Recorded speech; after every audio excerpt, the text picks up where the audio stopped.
നമ്മൾ സന്നദ്ധമാണ്. ഈ കുടുംബം, അതേപോലെ തന്നെ നമ്മുടെ മാന്യമായ വ്യക്തിത്വം, സഹോദരങ്ങളെ, ഇത് നിലനിർത്തിക്കൊണ്ടു പോകാൻ ചെറിയൊരു പരിശ്രമം നമുക്ക് ആവശ്യമാണ്. പലപ്പോഴും തിരക്കുപിടിച്ച ജീവിതത്തിനിടയിൽ നാം മറന്നുപോയത് നമ്മെക്കുറിച്ച് ആലോചിക്കുവാനും നമ്മുടെ കുടുംബത്തിന്റെ നല്ലൊരു ഭാവിയെക്കുറിച്ച് ആലോചിക്കുവാനുമാണ്. ഒരുപക്ഷെ ആലോചിക്കാൻ മറന്നവർ എന്നെങ്കിലും ഒരിക്കൽ ആലോചിക്കുമെന്നുറപ്പാണ്. അള്ളാഹു വിശുദ്ധ ഖുർആനിൽ പറഞ്ഞു, പ്രായപൂർത്തിയെത്തി ഒരു 40 വയസ്സാകുമ്പോൾ അവൻ പറയും, റബ്ബി ഔസിഇനി അൻ അഷ്കുറ നിഅമതകല്ലതി അൻഅംത അലയ്യ വഅലാ വാലിദയ്യ വഅൻ അഅമല സാലിഹൻ തർലാഹ് വഅസ്ലിഹ് ലീ ഫീ ദുർരിയതി. 40 വയസ്സെത്തുമ്പോൾ പ്രാർത്ഥിക്കുന്ന പ്രാർത്ഥന നോക്കൂ നിങ്ങൾ സഹോദരങ്ങളെ. സ്വന്തം ജീവിതത്തിലേക്ക് മനുഷ്യൻ തിരിഞ്ഞു നോക്കുന്ന ഒരു കാര്യമാണ്. എല്ലാം നിലമറന്ന ബിസിനസ്സുകളിൽ നിന്ന്, ജീവിത വിഭവങ്ങൾക്കുള്ള മരണപ്പാച്ചിലുകളിൽ നിന്ന്, മനോഹരമായ സ്ഫടിക കൊട്ടാരം പോലെ നിർമ്മിച്ചു വെച്ച വീടുകളുടെ അകത്തടങ്ങളിൽ കിടന്നുകൊണ്ട് മനുഷ്യൻ ആലോചനാനിരതനാകുന്ന ഒരു സന്ദർഭം ജീവിതത്തിന് പക്വത പാലിക്കുന്ന സന്ദർഭത്തിൽ വരാം, അല്ലെങ്കിൽ മരണക്കിടക്കയിൽ മറന്നു കിടക്കുമ്പോൾ വരാം. ഒരുപക്ഷെ ഇത്തരം ക്യാമ്പുകളിലും സംസാരങ്ങളിലും അത്തരം അവസരങ്ങൾക്ക് മുമ്പ് അതിനെക്കുറിച്ച് ആലോചിക്കാൻ അവസരം കിട്ടുന്ന സൗഭാഗ്യവാന്മാരാണ് നമ്മൾ. എന്താണ് 40 വയസ്സുകാരൻ ചിന്തിച്ചത്? റബ്ബി ഔസിഇനി അൻ അഷ്കുറ നിഅമതകല്ലതി അൻഅംത അലയ്യ വഅലാ വാലിദയ്യ. റബ്ബേ, എനിക്ക് പ്രചോദനമേകണം, എന്റെ മനസ്സിന് പ്രേരണ നൽകണം. അൻ അഷ്കുറ നിഅമതകല്ലതി അൻഅംത അലയ്യ. ഞാൻ നിരന്തരം അനുഭവിച്ചുകൊണ്ടിരിക്കുന്ന എന്റെ അനുഗ്രഹങ്ങൾ എനിക്കു മക്കളായി, ജീവിതത്തിന്റെ വിഭവങ്ങളായി, ആരോഗ്യമായി, ജീവിതത്തിന്റെ സന്തോഷവും നിലവാരങ്ങളുമായി ഞാൻ എന്തൊക്കെ അനുഭവിച്ചിട്ടുണ്ടോ അതൊന്നും ഞാൻ എന്റെ കഴിവ് കൊണ്ടാർജിച്ചതല്ല. അതെല്ലാം നിന്റെ സ്നേഹം കൊണ്ട്, നിന്റെ കരുണ കൊണ്ട് നീ എനിക്കു തന്നതാണ്. അതിന് നന്ദിയുള്ളവനാകാൻ നീ എന്റെ മനസ്സിൽ എനിക്ക് തോന്നിപ്പിക്കണേ. അതല്പം വിവേകം വരുമ്പോൾ ചിന്തിക്കുന്ന ഒരു ചിന്തയല്ലേ സഹോദരങ്ങളെ അത്?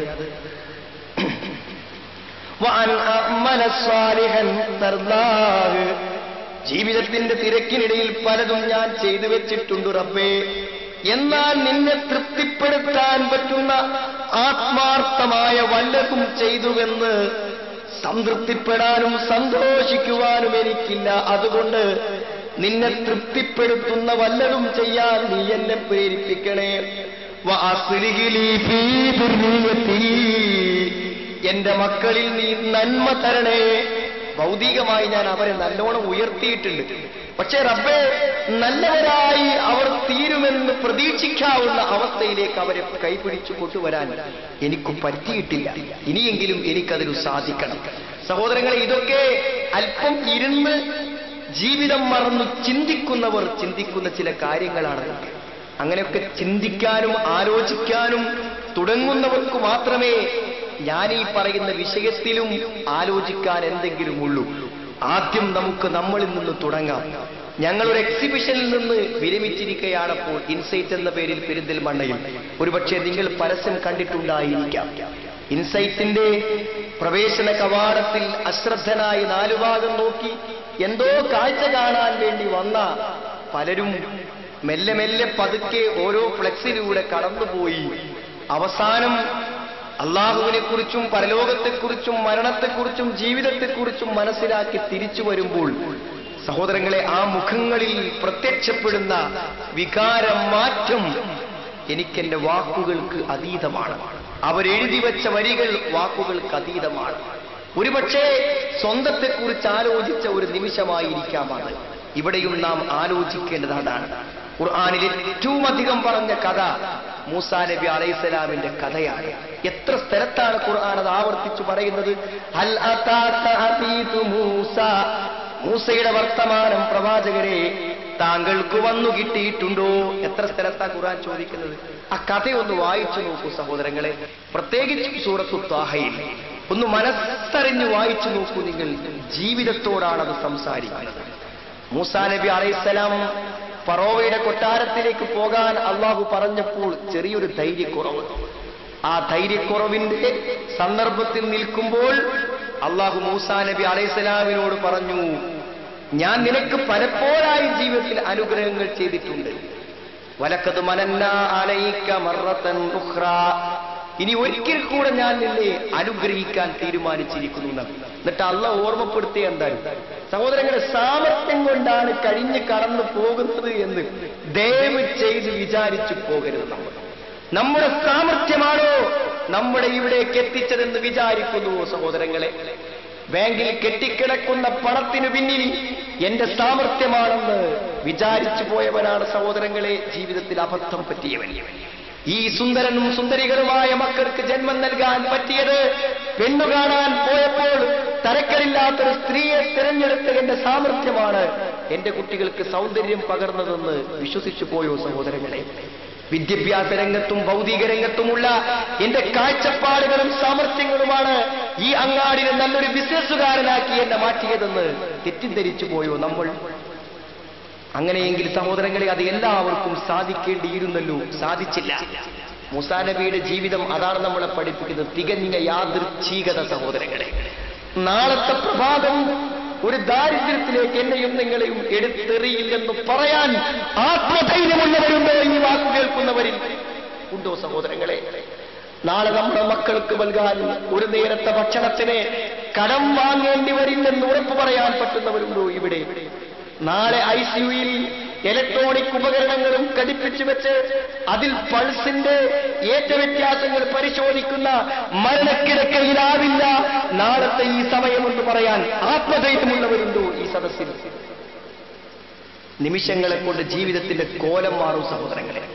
അതാ മൂസാ നബിയോട് അള്ളാഹ് പറഞ്ഞത്, ജനിക്കുന്ന സമയത്ത് കാര്യകാരണ ബന്ധം വെച്ച് ചിന്തിച്ചാൽ നീ ജീവിക്കുമോ മൂസേ? നീ ജീവിക്കുമോ? നീ ജീവിക്കില്ല. ബനൂ ഇസ്രായേലുകാരെ മുഴുവൻ കൊന്നൊടുക്കാൻ തീരുമാനിച്ച സമയത്ത് നിന്നെ പെട്ടിയിലാക്കാൻ കൽപ്പിച്ചതും ഫറോവയുടെ മുന്നിൽ കിടത്തിക്കൊണ്ട് നിന്നെ സംരക്ഷിച്ചതും ഞാനാണ്.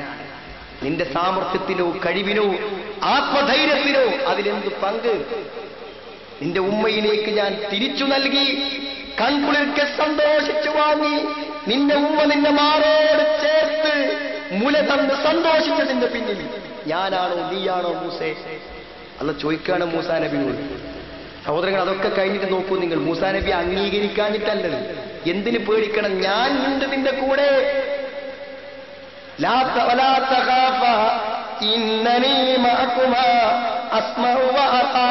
എല്ലാം കണ്ടും കേട്ടും ഞാൻ ഉണ്ടാകും എന്നോടൊപ്പം. ഇതുവരെ ഞാൻ ഉണ്ടായിട്ടുണ്ട് മൂസേ. ചെറിയൊരു കൈപ്പിഴ വന്നു. ഒരാള് ജീവൻ അവസാനിച്ചപ്പോ ഖളാ അലൈഹി. അവിടുന്ന് സഹോദരങ്ങളെ മദീനയിലെത്തിയിട്ട് ആ പെൺകുട്ടികൾക്ക് വെള്ളം കോരിക്കൊടുത്തത് എന്തിനാ? ഒരു ഉദ്ദേശമില്ലാതെ ശ്രദ്ധ ചെയ്ത പ്രവൃത്തി. പക്ഷെ വെള്ളം കോരിക്കൊടുത്ത് സുമ്മത്തവല്ല ഇലന്നില് ഒരു തണലിലേക്ക് മാറി നിന്നുകൊണ്ട് അദ്ദേഹം പറഞ്ഞു, ഖാല റബ്ബി ബിമാ അൻസൽത ഇലയ്യ മിൻ ഖൈരിൻ ഫഖീർ. റബ്ബേ, ഈ മരത്തണലല്ലാതെ, മരത്തിന്റെ നിഴലല്ലാതെ എനിക്കൊന്നുമില്ല. നീ എനിക്ക് എന്തു തന്നാലും ഞാൻ അതിന് ആവശ്യക്കാരനാണ് കേട്ടോ എന്ന് പറഞ്ഞു നിൽക്കുന്ന സന്ദർഭത്തിൽ ആ പെൺകുട്ടി വന്നു. എന്നിട്ട് പറഞ്ഞു, വാപ്പ വിളിക്കുന്നുണ്ട്. ആ വിളിച്ചു പോയപ്പോൾ സഹോദരങ്ങളെ ജീവിതത്തിന്റെ വഴിത്തിരിവ്, യാദൃച്ഛികത. വിവാഹം നടന്നു, പുതിയ ജീവിതം കിട്ടി. അതിലേറെ അത്ഭുതം എവിടെയാണ് അറിയങ്ങള്? വീട്ടേരെയും കൂട്ടി ഇങ്ങനെ പോവാണ്. കൂരിരുട്ടുള്ള രാത്രി, കൊടും തണുപ്പുള്ള രാത്രി, തീക്കായാൻ കുറച്ചു തീ, വഴിയറിയാൻ വഴി കാണാൻ ഒരൽപ്പം തീ. ആഗ്രഹിച്ചു മോഹിച്ച് നടക്കുമ്പോൾ അപ്പുറത്ത് തീ കണ്ടു.